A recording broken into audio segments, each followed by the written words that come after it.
بسم اللہ الرحمن الرحیم۔ السلام علیکم۔ میں آپ کو اپنے چینل پر خیر مقدم کرتا ہوں۔ انشاءاللہ آپ سے ہم تجوید کے قواعد سیکھیں گے۔ شروع میں ہم کچھ باتیں تجوید کے متعلق سیکھیں گے۔ تجوید کیا ہے؟ تجوید کا موضوع کیا ہے؟ تجوید کی فضیلت کیا ہے؟ اور اس کے ثمرات کیا ہوتے ہیں؟ اس کی ہم مکمل تفصیل تدریج بتدریج مختلف اسباق میں پڑھیں گے۔ آج کے سبق کے اندر ہم انشاءاللہ تجوید کی تعریف مکمل تفصیل کے ساتھ سیکھیں گے، تاکہ ہم یہ معلوم کر سکیں کہ تجوید کا مطلب اور مفہوم کیا ہے۔ تجوید کی تعریف: قرآن کریم کے حروف میں سے ہر حرف کو اس کا حق دینا اور قرآن کریم کے حروف کو ایسے ادا کرنا جس کا وہ مستحق ہے، اور ادائیگی اسے ایسی کیفیت کے ساتھ کی جائے جو کہ نبی اکرم صلی اللہ علیہ وسلم سے متواتراً منقول ہے۔ تعریف کے پہلے فقرے کے اندر ہم نے کہا کہ قرآن مجید کے حروف میں سے ہر حرف کو اس کا حق دینا اور اس کو ایسے ادا کرنا جس کا وہ مستحق ہے۔ حق اور مستحق یہ دو الگ الگ چیزیں ہیں۔ انشاءاللہ تجوید کے قواعد جب سٹارٹ کریں گے وہاں پر ہم صفات کے بارے میں پڑھیں گے۔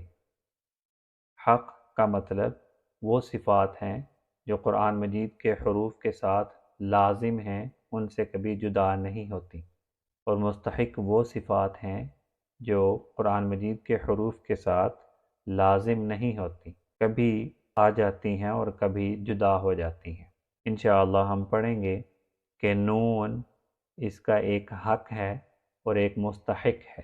نون کا حق یہ ہے کہ اس کے اندر استفعال ہوتا ہے، اس کے اندر جہر ہوتا ہے، اس کے اندر توسط ہوتا ہے۔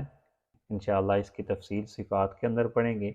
تو یہ ایسی صفات ہیں جو نون کے ساتھ لازم ہیں، ہمیشہ اس کے ساتھ رہتی ہیں۔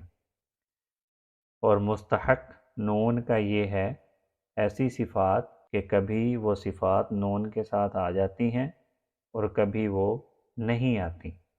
جیسے نون سکون کے بعد اگر عین آ جائے تو وہاں پر اظہار ہوتا ہے، نون سکون کو کلیئرلی پڑھا جاتا ہے، لیکن ایسا ہمیشہ نہیں ہوتا۔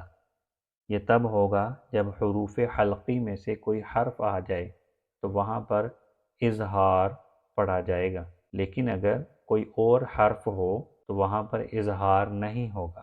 حرف کو اس کا حق دینا یعنی ایسی صفات جو اس حرف کے ساتھ لازم ہیں اور ایسے ادا کرنا جس کا وہ مستحق ہے، ایسی صفات جو کبھی تو اس کے ساتھ آتی ہیں اور کبھی وہ جدا ہو جاتی ہیں، اور یہ حروف کی ادائیگی ایسی کیفیت کے ساتھ ہو جو کہ نبی اکرم صلی اللہ علیہ وسلم سے متواتراً منقول ہے۔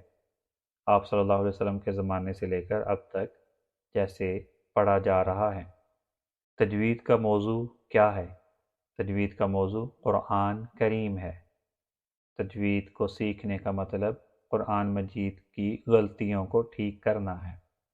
تو آج کے لیے اتنا ہی کافی ہے۔ انشاءاللہ اگلے سبق میں ہم اور تجوید کے متعلق اور چیزیں سیکھیں گے۔